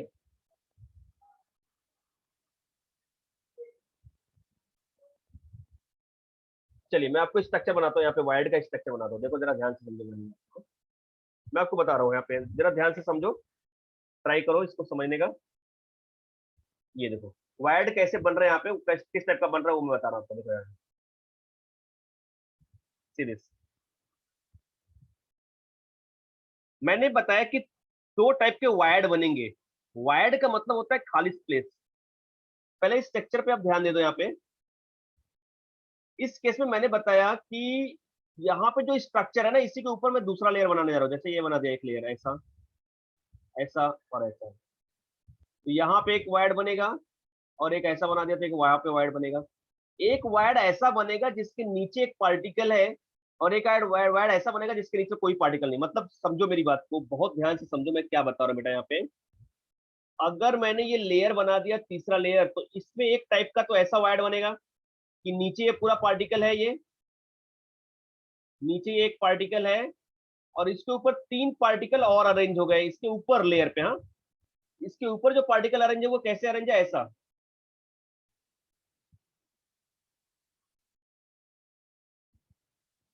अब आपको समझ में आएगा।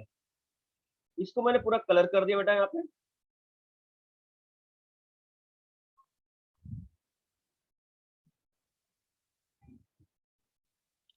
अब यहाँ पे जो वायर्ड बना, that is called what? Wired. ये वायर्ड हो गया। ये वायर्ड ट्रांसपेरेंट नहीं है, इसमें चार पार्टिकल इन्वॉल्व है, एक नीचे है और तीन ऊपर है। वही चीज यहाँ पे बताया गया, that is called what? Wired. देखो जरा ध्यान से, क्या आप रियलाइज कर पा रहे हो? आपको दिख रहा है? Yes sir. इस तरह से देखो, यहाँ पे अगर ये वाला वायर्ड नीचे है तो इसके ऊपर तीन है। इसी को मैं ऐसा अरेंज कर सकता हूँ। ये देखो, आपको बहुत अच्छे समझ में आएगा। Ah yes, this is the structure I want to explain it. आपको दिख रहा है ना ये वायर्ड जो अंदर है बेटा ना, उसके पीछे क्या एक पार्टिकल है, पूरा ट्रांसपेरेंट नहीं है। जैसे ये मैंने ऐसा अरेंज कर दिया, देखो यहाँ पे ऐसा, तो नीचे आपको दिख रहा है ना, पीछे एक वायर्ड है, ये तीनों ऊपर पार्टिकल है, एक नीचे है, पीछे है। तो यहाँ पे जो वायर्ड बनेगा that is called what? Tetrahedral void. Right?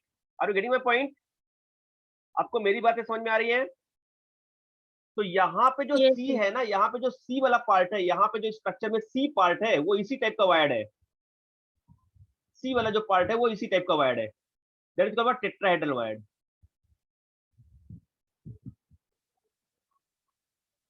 ये वाला जो बना है टेट्राहेड्रल वायर्ड। राइट? अब मैं दूसरा ऑक्टाहेड्रल बनाने जा रहा हूँ। जरा ऑक्टाहेड्रल देखना कैसे बनेगा। जब ऑक्टाहेड्रल में बनाने की कोशिश कर रहा हूं तो वहां पे स्ट्रक्चर में कैसा ड्रॉ करूंगा, जरा देखो ध्यान से। In case of octahedral I will make this structure. पहले तो तीन लेयर में नीचे बनाऊंगा। सपोज तीन सिक्के आपने नीचे रख दिए, राइट? और तीन सिक्कों को आप घर पे भी ऐसे देख सकते हो बना के, आपको समझ में आएगा। ये तीन सिक्के आपने रख दिए नीचे,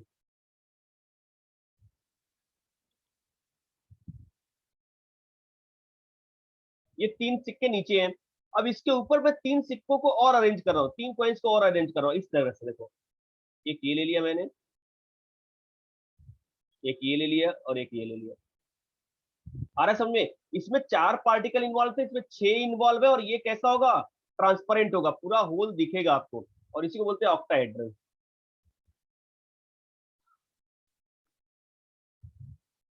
इसका इंपॉर्टेंस होगा कि जब थर्ड लेयर बनाऊंगा तो कौन सा कवर करूंगा, टेट्राहेड्रल या ऑक्टाहेड्रल, वो मेन इंपॉर्टेंट पार्ट है। अब जरा देखो यहाँ पे, इसी चीज को यहाँ पे मैं एक्सप्लेन करता हूँ। ये तो पहले टेट्राहेड्रल आपको समझ में आ गया अच्छे से, इसमें कोई शक नहीं है आपको। देखो ये टेट्राहेड्रल बनता कैसे है? तीन कॉर्नर वाले जब मिलते हैं तो वहां पे टेट्राहेड्रल वायर बनता है।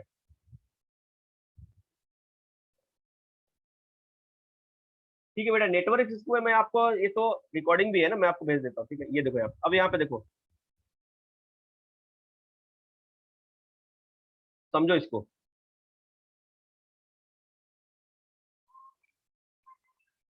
ये टेट्राहेड्रल वाला हो गया, अब ऑक्टाहेड्रल का देखो।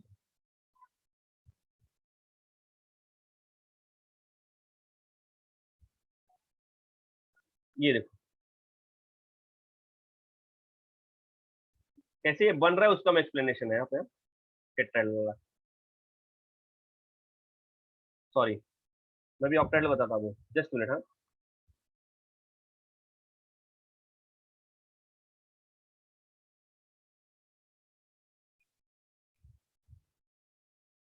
Yes, I am explaining this ऑक्टाइडल। जरा देखो ध्यान से। हाँ, ये देखो, 3 नीचे है और 3 ऊपर है। आपको समझ में आ रहा है अभी ऑक्टाइडल wired, right?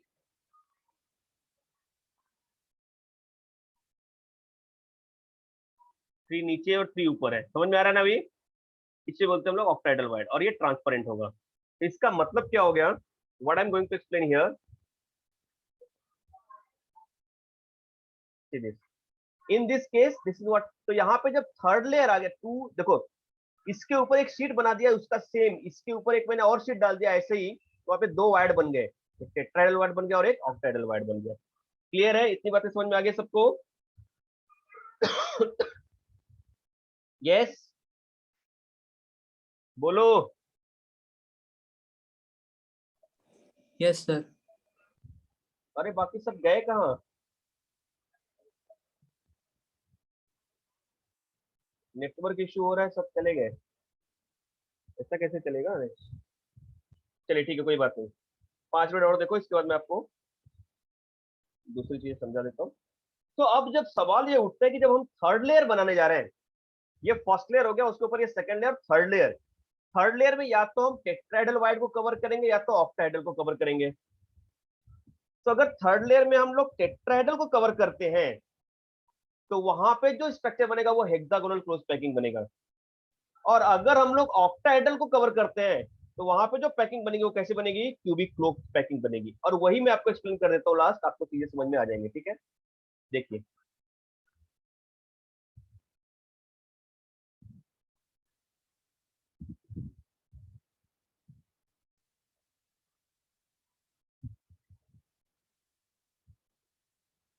Just minute.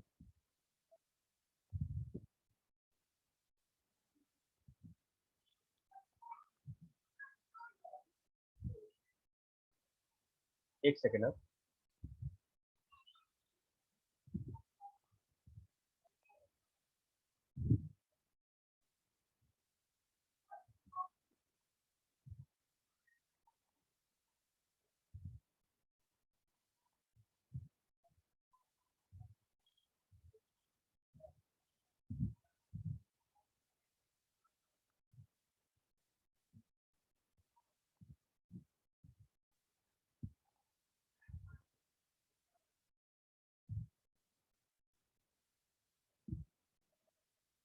Just minute.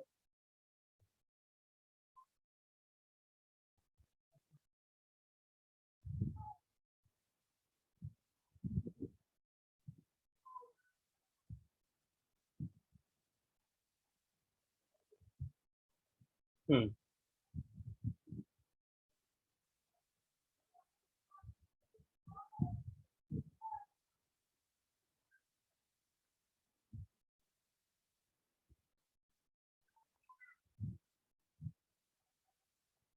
Yes.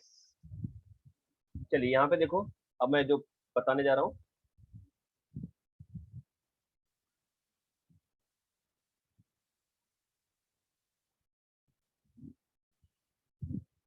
ये पार्ट देखो आप यहाँ पे, ठीक है? इसको मैं यहाँ पे एक्सप्लेन करता था, देखो यहाँ पे।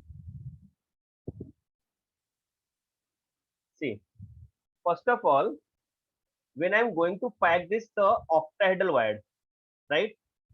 यहाँ पे मेरी बात को जरा समझो, ये ऐसा स्ट्रक्चर कब बनेगा? if third layer,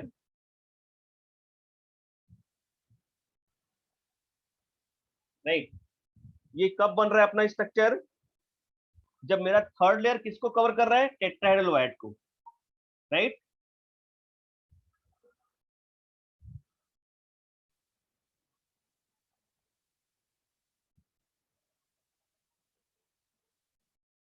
tetrahedral wired को कवर करेगा तो ये स्ट्रक्चर बनेगा हेक्सागोनल। ठीक है, आप देख रहे हो ए लेयर है, बी लेयर है, ए लेयर है, that is hexagonal close packing. लेकिन अगर यही ऑक्टाहेड्रल को कवर करेगा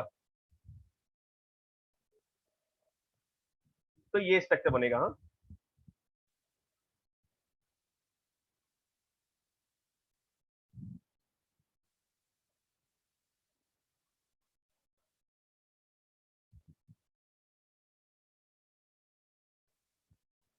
वाइड। तो ये that is what cubic close packing बनेगा, और इसको बोलते हैं एबीसी।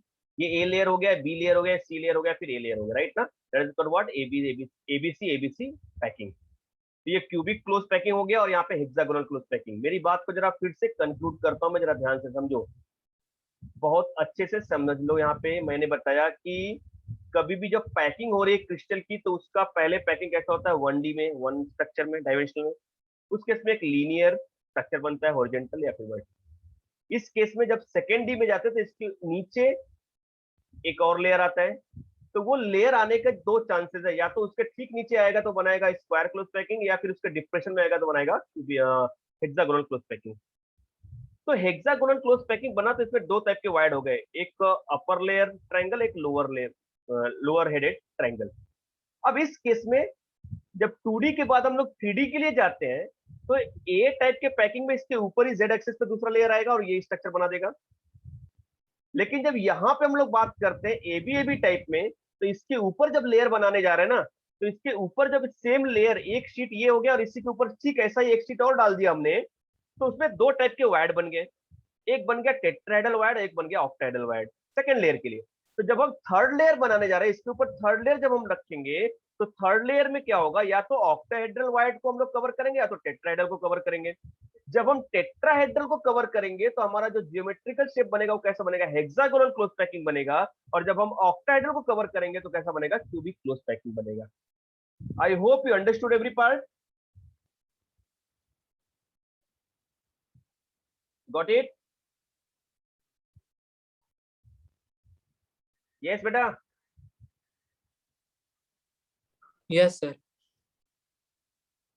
चलिए, तो इतनी बातें आपको समझ में आ गई, ठीक है।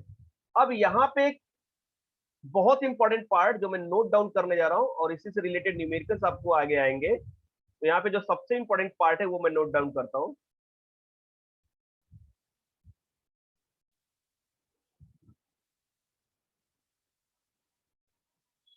ये number of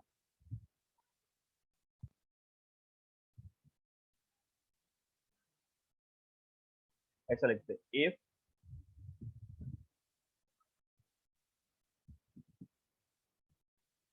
number of particles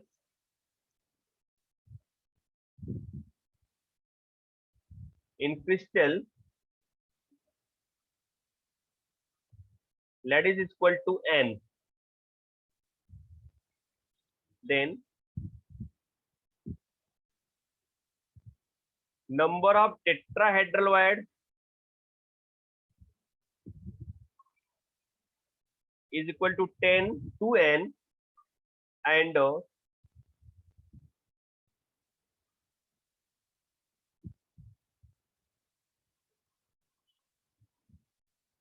n, मतलब जितने कंस्टिट्यूटिंग पार्टिकल्स है उसके इक्वल क्या होगा ऑक्टाहेड्रल वायर, बट उसका डबल क्या होगा टेट्राहेड्रल वायर। इससे रिलेटेड न्यूमेरिकल हमें करने हैं। बात आगे समझ में? Yes,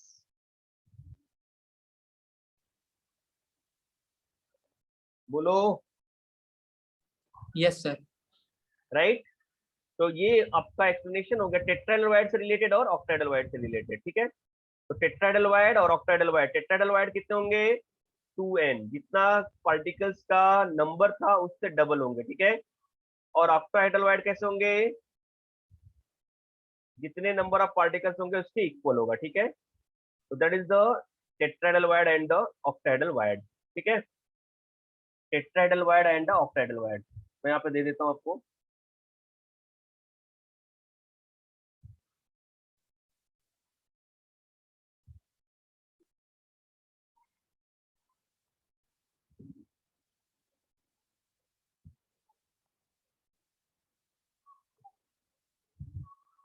Sorry.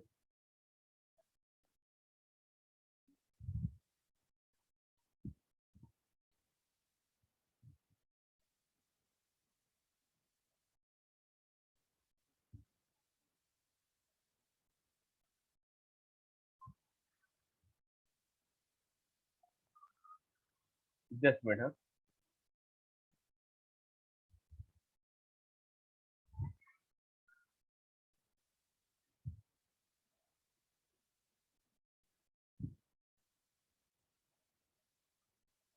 हाँ, जस्ट मिनट, एक और आपको ले लेता हूँ, बस हो जाएगा काम।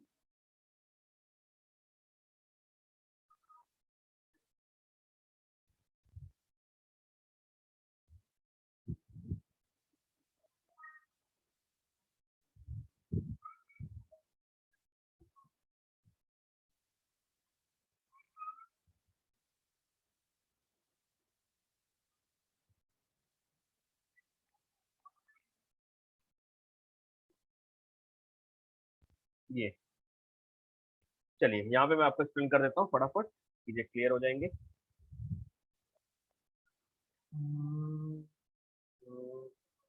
कहाँ गया ये?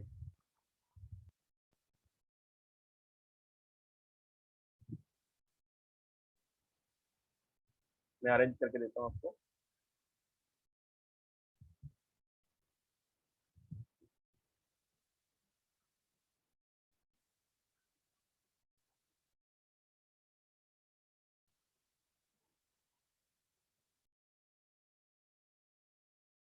ठीक है,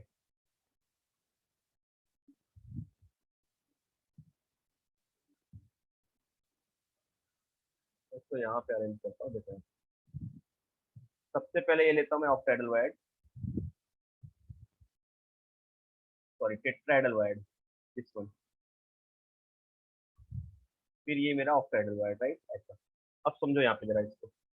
तो मैंने बताया कि टेट्राहेड्रल वायर्ड कैसे होते हैं, उसका क्या स्ट्रक्चर है, कैसे होता है, कन्फर्म करता है। एक नीचे पार्टिकल्स रहेगा, उसके ऊपर 3 पार्टिकल्स रहेंगे। और हेक्सागोन ऑक्टाइडल वायर्ड कैसे बनेगा, 3 पार्टिकल नीचे और 3 पार्टिकल ऊपर, इसके ये स्ट्रक्चर होंगे, ठीक है। इससे रिलेटेड जो कैलकुलेटिंग पार्ट आता है वो कैसा आता है वो देखो।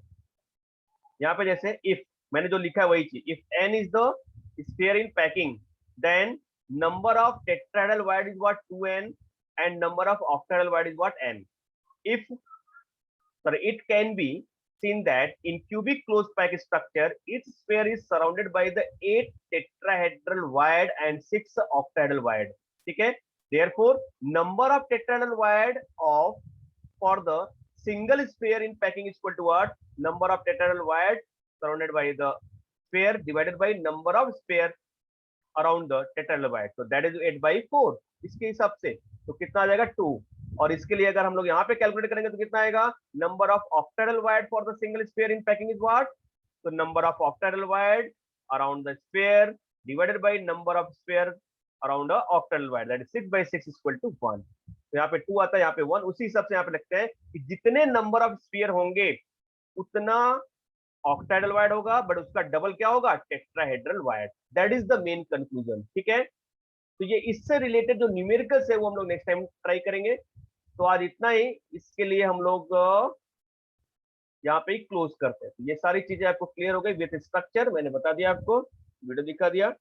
अब इसके बाद की जो चीजें हैं वो होगा कि रेडियस रेशियो रूल, राइट, और इसके बाद कुछ और पैकिंग से रिलेटेड स्ट्रक्चर्स, राइट, और इसके बाद फिर हम लोग बजाएंगे डिफेक्ट्स के बारे में। That is the last topic of this chapter, defects.